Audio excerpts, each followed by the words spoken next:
everybody, and welcome to HealTV. I am your host, and today we need to talk about shame. There's probably no other emotion that people try to avoid more than shame. Shame is considered by most people to be universally bad. So, why do we even have shame in the first place?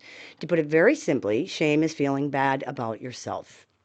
Different from guilt or remorse, which are feeling bad for our actions and others we've hurt and are experienced as I have done a bad thing, shame is about the view of the self and is experienced as I am a bad person. Due to the strong reaction most people have to shame and the intense desire to avoid feeling it, it's actually very useful in helping humans live together in a community, which we do for safety and survival. Shame is part of a self correction system. It creates an internal consequence for behavior that exists even if the person engaging in the behavior never faces external consequences. Along with guilt, shame helps to ensure that people aren't just getting away with hurtful behavior even if they're never caught. It makes people not want to do hurtful things. Shame facilitates community living in this way and is therefore a necessary part of the human experience. Shame is so unpleasant that people avoid doing things that will cause it. Even the thought of possibly experiencing future shame can be a strong deterrent. This helps to moderate people's behavior where moral or ethical convictions may fail. For example, a person's desire to have something may temporarily override a moral objection they have to stealing. But the thought of the shame attached to people finding out they stole it can still be enough to stop them. There are many, many situations where shame successfully prevents illegal or antisocial behavior in this way. Many people would do many things if they were not afraid of the consequences, and shame is generally a major part of that. Shame can also succeed where empathy fails, because even if someone doesn't experience enough empathy to stop them from engaging in illegal or antisocial behavior, the thought of the shame attached to being caught or found out may still be enough to stop them from doing something. This is one of the reasons psychopathic personalities are considered to be so dangerous. They do not appear to experience empathy, and they don't appear to experience shame. With no empathy, there's no internal force to stop them from engaging in antisocial behavior in the first place, and without shame, there's no internal consequence for the antisocial behavior after they've done it, which helps prevent them from doing it again. This means unless they're caught, they have no real reason to stop. When we say someone is antisocial in this context, that's what we mean. They either do not have the self-correction system that helps to regulate harmful, dangerous behavior, or it doesn't function correctly, and therefore their behavior is not conducive to living in a society with other people. They're anti-social, anti-society. Without the experience of shame, humans would not be able to live together the way that we do. Along with things like empathy, compassion, guilt, and respect, shame is one of the necessary components of living in groups.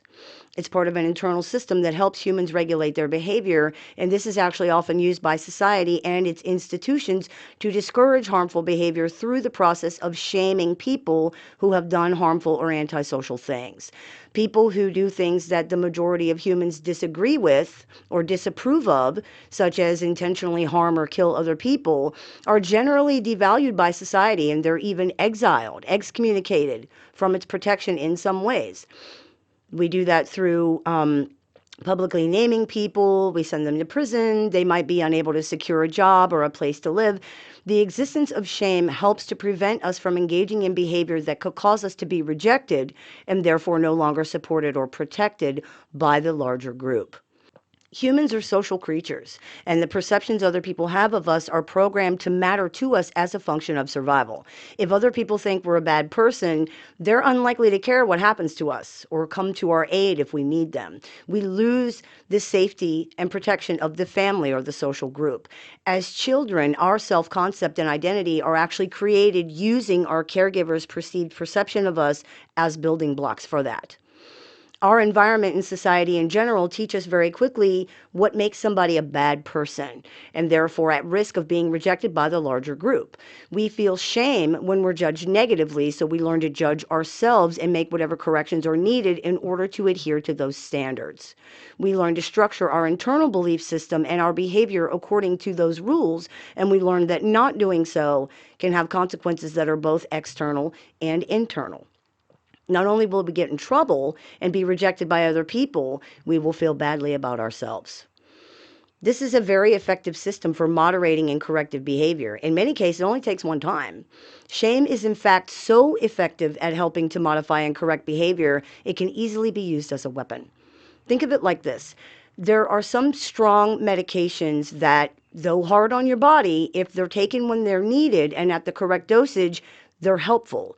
If we take too much of them or we take them at a time when we don't need them, they're dangerous. Shame is like that. We see shame causing problems for people when it's incorrectly applied and when it's disproportionate to the situation or the individual. In other words, at the wrong time, at the wrong dosage. Shame may be a necessary component to the human experience, but it can easily get out of control and affect a person extremely negatively if it's used as a weapon. We are supposed to feel shame when we intentionally hurt or mistreat or cheat other people. We are not supposed to feel shame just for existing. That is bad medicine. For example, children who are shamed instead of corrected often grow up to believe there's something wrong with them or that they're bad people. They are told not that the thing they did is not okay, but that they are not okay because they did the thing. They may be held to unreasonable standards for their ages or abilities and then told that something is wrong with them if they cannot meet these unreasonable standards. Children won't assume something's wrong with their parent or their caregiver in these situations. They'll assume something's wrong with themselves. And whether they are conscious of it or not, that belief stays with people. Weaponized toxic shame actually works against its intended purpose. It often creates unacceptable, harmful behavior instead of preventing it. People who have had shame used as a weapon against them are so desperate to avoid feeling it that in order to prevent it, they may engage in more wrongdoing, not less.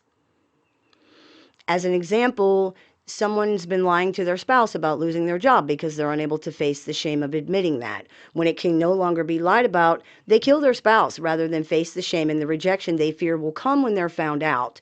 That seems like an extreme example, but unfortunately, it's actually more common than you might realize. Shame is very powerful, and when people have been exposed to weaponized, toxic shame, it's extremely damaging. They will often do anything to avoid it, including things that create more toxic shame and more negative consequences. This can become a vicious cycle that people can find very difficult to escape. The key to dealing with shame is to face it. Avoiding or denying things does not make them go away. It actually reinforces to ourselves that we can't deal with them, and that gives them more power to hurt us, not less. When we can face things that have happened or that we've done and learn from them, or in the case of weaponized shame, when we can face things that we're shamed for and see that they're not really wrong, they lose the power they had over us. This is not easy to do, but shame is part of a self-corrective system that we have for a reason.